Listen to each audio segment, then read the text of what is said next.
Assalamualaikum warahmatullahi wabarakatuh. Alhamdulillahi rabbil alamin. Wassalatu wassalamu ala ashrafil anbiya'i wal mursalin. Wa ala alihi wa sahbihi ajma'in, amma ba'd. Alhamdulillah thumma alhamdulillah biiznillah. Dengan izin Allah Subhanahu wa taala kita dapat bertemu sekali lagi dalam Ramadan podcast kita. Alhamdulillah. Apa khabar tuan-tuan, puan-puan, muslimin, muslimat yang dirahmati Allah Subhanahu wa taala? Kita teruskan insya-Allah beribadah kita di bulan Ramadan ni. Tapi mungkin ada yang kata, "Alah ustaz, kami orang perempuan ada yang tak boleh puasa lah ustaz bulan Ramadan ni." Mungkin ada yang kata macam tu. Jangan bimbang, muslimin muslimah, muslimah yang dirahmati Allah semua. Kita ada penyelesaian dia sebenarnya dalam bulan Ramadan ni. Kita masih pun, walaupun kalau kata kita terhalang, misal tak boleh puasa sebab uzur, sebab haid misal, maka masih lagi ada amalan-amalan lain yang boleh diteruskan. InsyaAllah, bagi menjawab persoalan-persoalan ataupun keresahan sahabat-sahabat, saudari-saudari kita semua, insyaAllah kita akan bincang sedikit apa yang amalan yang boleh para wanita buat ketika bulan Ramadan jika terhalang untuk melakukan ibadah. InsyaAllah, jangan lupa sharekan pertemuan kita ini, rancangan kita ini, insyaAllah mudah-mudahan ada manfaat dia. Okey, Taib. Kita tak nak legah masa, kita bincang sikit-sikit insyaAllah.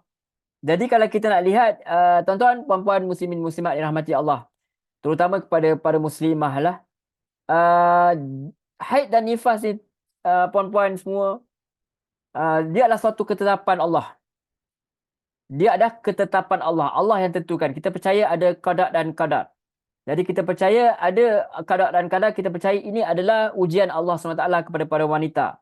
Dan dia ada hikmah. Dia ada rahmat di sebalik semua apa yang berlaku.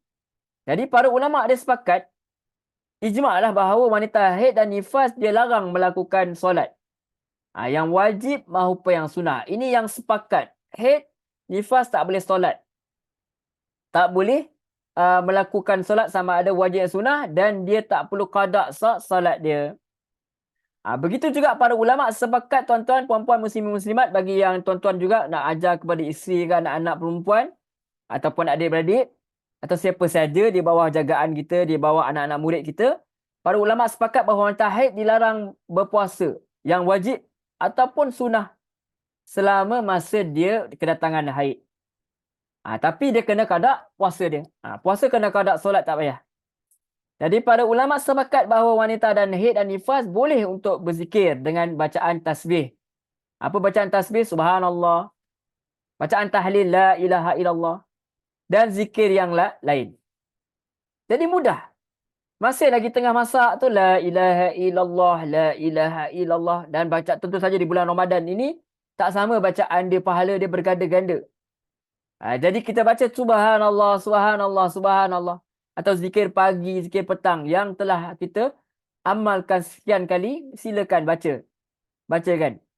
Bagaimana yang Allah afala anas sebelum tidur, silakan teruskan baca. Apa saja ayat yang telah menjadi kebiasaan zikir, maka kita baca dengan niat zikir.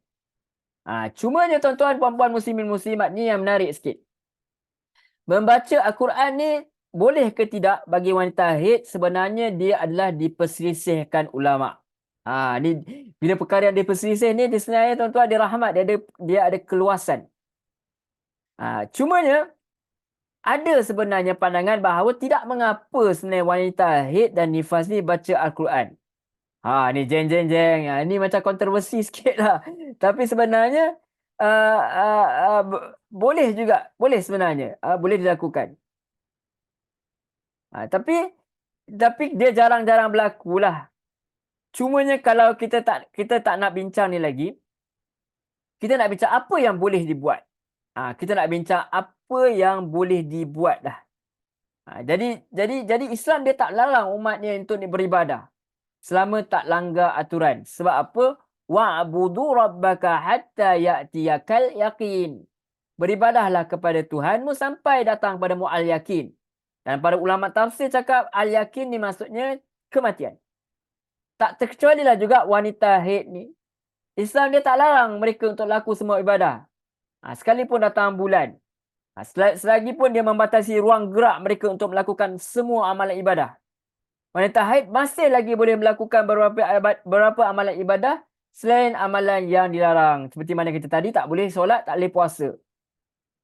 Ada yang kata tak boleh tawaf. Lakukan segala sesuatu yang dilakukan oleh orang yang berhaji selain daripada melakukan tawaf. Okey. Dan tak boleh itikaf. Ada yang kata tak boleh sentuh Quran. Tak boleh melakukan hubungan intim. Tapi apa yang boleh buat? Banyak sebenarnya yang boleh buat. Apa yang boleh buat? Sebelum kita pergi kepada yang pergi kepada yang khilaf tadi, kita boleh banyak buat. Kita boleh zikir, kita boleh berdoa. Kan kita tahu bulan Ramadan ni tempat yang mustajab doa dia. So doa banyak. Doa banyak. Doa selepas azan, doa selepas makan. Misalnya yang perempuan haid ada pandangan kata boleh dia boleh makan. Tapi dia tak tunjuk depan orang. Doa makan pakai baju, doa masuk tandas. Semua itu ada terus jalan. Yang tak boleh cuma tak boleh puasa. Tak boleh puasa, tak boleh solat. Jadi boleh baca zikir macam saya kata tadi. Boleh belajar ilmu agama, baca buku-buku Islam. Sekalipun ada kutipan ayat Quran kalau kata tak boleh pegang, tapi namun para ulama sepakat dia bukan Al-Quran. Sebab majoriti pada ayat pada situ adalah majoriti dia adalah Quran itu sendiri. Majoriti dia bukan Quran. Majoriti ialah perkataan itu sendiri. Jadi kita boleh dengar ceramah. Kita boleh dengar baca Al-Quran. Tak ada masalah. Kita pasang handphone, kita dengar. Kita dengar. Kita boleh sedekah, kita boleh infak, kita boleh buat amal sosial keagamaan lain. Bahkan kita boleh berceramah bagi yang ustazah ataupun yang pendakwah. Dia boleh berceramah, tak ada masalah. Boleh dia sampaikan kajian dia. Walaupun dia tak paksa kutip ayat Quran. Sebab dalam kondisi ini dia berdalil. Bukan dia baca Al-Quran. Dan masih banyak lagi amal ibadah lain yang boleh menjadi sumber pahala bagi wanita haid. Jadi dia tak ada alasan lah untuk dia sedih hati. La khaufun alaihim wala tahzani. Jangan sedih, Jangan rasa sedih. Allahu akbar. Sebab itu adalah ketentuan yang Allah tentukan. Ketentuan yang Allah tentukan. Ada kebaikan dari segi sudut saintifik dan sebagai perubatan dan sebagainya. Sebab macam-macam lah orang kata, kita boleh tengok sendiri. Cumanya kalau kita lihat ada lagi dalam hadis. Misal kita tahu kan kebiasaan kita lah. Adat kita kebiasaannya ibu-ibu ni selalunya akan sediakan makanan lah. Jadi ada hadis kata man fattara sa'iman kana lahu mithlu ajri ghaira annahu la yanqusu min ajri sha'im syai'an. Siapa yang bagi makan pada orang puasa untuk buka puasa, maka dia dapat pahala seumpamanya tanpa kurang sedikit pun daripada pahala orang yang berpuasa tersebut. Jadi bagi makan, sediakan makan tu orang buka puasa ni ada pahala. Sama macam orang tu puasa. Tanpa mengurangkan pahala orang. Jadi jangan merungut. Ya Allah, dah lah tak puasa ni. Suami pun dapat puasa, dia je dapat pahala. Tidak. Kita memberi makan pada mereka juga, kita dapat pahala. Itu baiknya Allah SWT. Tinggal kita nak grab sahaja. Bahkan disunatkan untuk menjemput dan beri makan kepada orang berpuasa untuk buka puasa ketika masuknya waktu puasa. Apatah lagi yang kita bagi itu adalah orang-orang yang di bawah di keluarga kita sendiri. Macam para isteri yang bagi makan, anak, suami, semua dapat pahala. Okey, baik. Itu antara yang kita boleh buat lah. Macam untuk perempuan masih boleh dengar podcast saya, tak ada masalah untuk ambil ilmu. Boleh share. Tak ada halangan. Dapat pahala mudah-mudahan insya-Allah. Jadi kita nak balik kepada boleh tidak baca Quran. Ketika ni of course dalam mazhab Syafi'i tak boleh. Dia tak boleh. Tetapi kalau kita nak rasa saya ni kalau tak baca Quran saya nak mengamuk. Saya nak marah anak. Saya nak serabut sebab orang jenis baca Quran selalu. Jadi kita ada sebenarnya jalan keluar dia. Dalam riwayat Bukhari dan Muslim dari Jalur Abdul Rahman bin Al-Qasim, dari Al-Qasim bin Muhammad, dari Aisyah, dia kata, aku pernah keluar. Aku tak melakukan haji, namun ketika aku dapat haid, lalu Rasulullah SAW akhirnya mendatangiku sedang dalam keadaan menangis. Beliau kata, apakah engkau mendapat haid? Aku jawab, ya. Beliau sadar ini sudah jadi ketetapan Allah bagi kaum Hawa. Lakukanlah segala sesuatu sebagaimana yang dilakukan orang yang berhaji, kecuali tawaf keliling Kaabah. Dari sini, maka lelaki dan perempuan dia kena semangat untuk melakukan berbagai kebaikan. Tak sepatutnya melarang wanita di masa haid dan nifas berbagai kebaikan lain kerana ini merupakan tipu daya syaitan. Mereka hanya terlarang yang sepakatnya solat larang. Memang tak ada ulama kata boleh. Puasa larang, tawaf tak boleh. Sedangkan yang lain mereka boleh sibukkan diri. Adapun khusus untuk membaca Al-Quran, maka di sini terdapat perselisihan di kalangan para ulama rahimahullah taala. Kini untuk kita belajar ni, knowledge ni. Ada 3 pendapat dalam masalah ini. Jadi ini menarik. Dengar dengan hati yang terbuka. Kita minta ke Allah SWT bulan Ramadan ni buka hati kita untuk supaya boleh berbeza, tetapi dengan tenang. Jangan paksa orang ikut apa yang kita nak. Jangan paksa diri orang lain ikut apa yang kita nak. Begitu. Kita buat apa yang kita yakin benar dan semua itu ada dalil dia, ada pandangan ulama dia. Jadi perlu bertenang.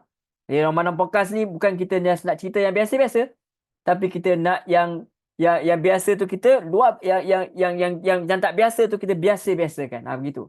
Supaya dia jadi luar biasa lah kita kata. Jadi pendapat pertama, bolehnya baca Al-Quran bagi wanita haid dan nifas, asalkan tak sentuh mushaf Quran. Ini pendapat daripada Imam Malik, juga satu pendapat daripada Imam Abu Hanifah dan Imam Ahmad. Pendapat ini juga dipilih oleh Imam Bukhari, Daud Az-Zahiri dan Ibn Hazm. Jadi orang yang kata boleh baca Quran ketika haid bukan calang-calang orang. Bukan calang-calang orang. Jadi boleh. Ada yang kata boleh asal jangan sentuh. Jangan sentuh. Sama sekarang apa masalah tuan-tuan puan-puan? Kita pakai handphone. Kita tak anggap ni mushaf, tak ada masalah. Mungkin tak nampak sebab pakai background. Jadi boleh pakai handphone. Jadi tak ada masalah. Boleh pakai handphone, tablet, tab, komputer. Jadi pendapat kedua, boleh baca sebahagian Al-Quran 1 atau 2 ayat bagi wanita haid dan nifas. Ada menyebutkan bahawa tidak terlarang membaca Al-Quran kurang daripada 1 ayat. Jadi pendapat ketiga kata diharamkan membaca Al-Quran bagi wanita haid dan nifas walaupun hanya sebahagian saja. Ini pendapat majoriti ulama, yakni ulama Hanafiyah, ulama Syafi'iyah, ulama Hanbali dan selainnya. Imam At-Tirmizi mengatakan bahawa inilah pendapat kebanyakan ulama daripada kalangan sahabat Nabi SAW, kalangan tabi'in dan ulama setelahnya. Jadi setiap pendapat ni tuan-tuan puan-puan, dia ada dalil pendukung masing-masing. Namun sebenarnya kita tak ada masalah. Kita boleh saja kalau kita nak ikut pandangan bahawa boleh baca Al-Quran bagi wanita haid dan nifas. Ini pendapat yang mendekati kebenaran. Sebab apa? Kalaulah wanita haid ni terlarang baca Al-Quran, tentu saja Nabi SAW akan jelaskan dengan penjelasan yang benar-benar sahih. Lalu sampailah kepada kita daripada orang-orang yang siqah yang terpercaya. Jika benar ada pelarangan membaca Al-Quran bagi wanita haid dan nifas, tentu ada penjelasannya sebagaimana yang diterangkan adanya larangan solat dan puasa. Jadi kita tak nak, orang kata tak nak berargumen lah, tapi cuma nak kata ada hadis sebenarnya. La taqra'ul al-haid wala jan syai'an minal Quran. Tak boleh baca Al-Quran sedikit pun bagi wanita haid dan yang junub. Jadi Imam Ahmad dia bicara hadis ini sebagaimana anaknya menanyakan pada beliau, lalu dinukil oleh Al-Qidah Al-Dhafa. Kata dia hadis ini batil, Ismail bin Iyas yang mengingkarinya. Abu Hatim juga menyatakan yang sama sebagaimana dinukilkan oleh anaknya dalam Al-Ilal. Itu boleh Syekhul Islam Ibn Taymiyah dalam fatwa dia. Hadis ini adalah dhaif sebagaimana kesepakatan pada ulama pakar hadis. Jadi Ibn Taymiyah kata dalam fatwa dia, hadis ini tidak diketahui sanadnya sampai Nabi SAW. Hadis sama sekali tak disampaikan oleh Ibn Umar, tak boleh Nafi', tidak boleh daripada Musa bin Uqbah, yang di mana sudah makruf banyak hadis dinukil daripada mereka. Jadi pada wanita di masa Nabi SAW juga sering mengalami haid, seandainya terlarang membaca Al-Quran bagi wanita haid nifas sebagaimana larangan solat dan puasa, maka tentu saja Nabi SAW akan terangkan hal ini pada umat dia.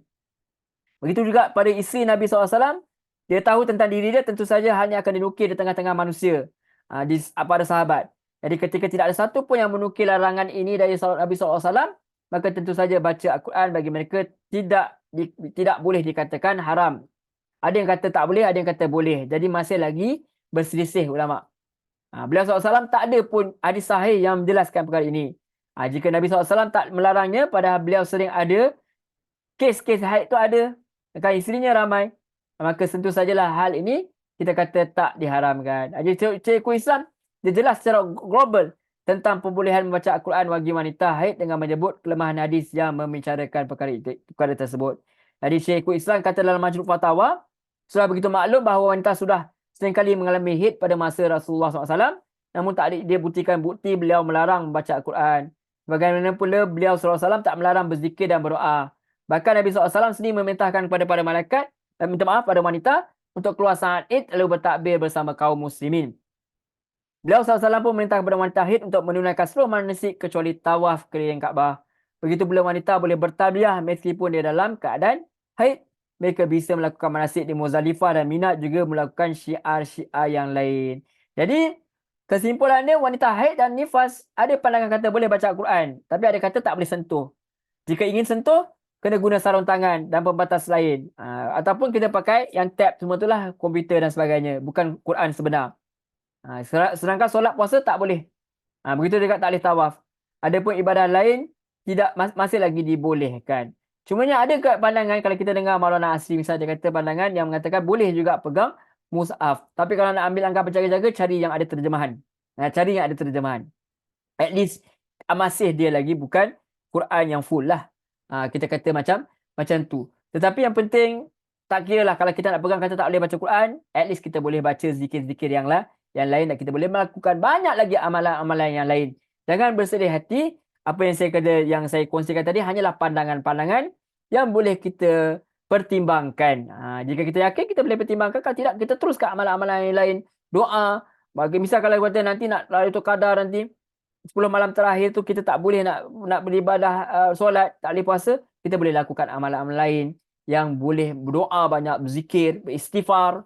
Itu cuma amalan-amalan yang tuntut tolong orang, kongsi perkara yang baik, share, buat ceramah dan sebagainya. Tidak ada masalah. Itu saja, jangan sedih-sedih. Insya-Allah kita jumpa lagi pada pertemuan episod yang berikutnya. Wassalamualaikum warahmatullahi wabarakatuh. Terima kasih.